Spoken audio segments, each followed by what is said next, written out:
Hello guys, today in this video I will show you how to see your Roblox password. Okay, let's start. Open your Roblox app.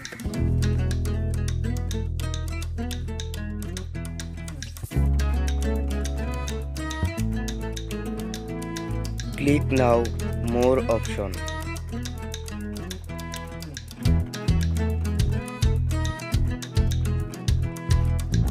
Click here setting option. Now click account information.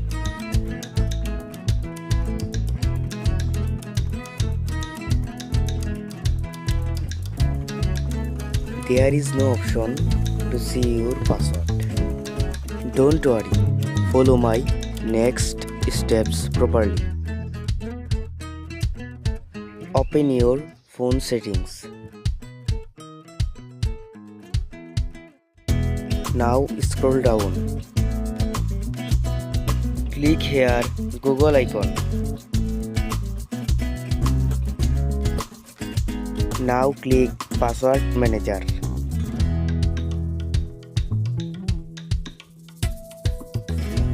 Tap now Roblox icon. Enter your screen lock password. Now see your Roblox password. I hope your problem solved successfully. Please subscribe my channel.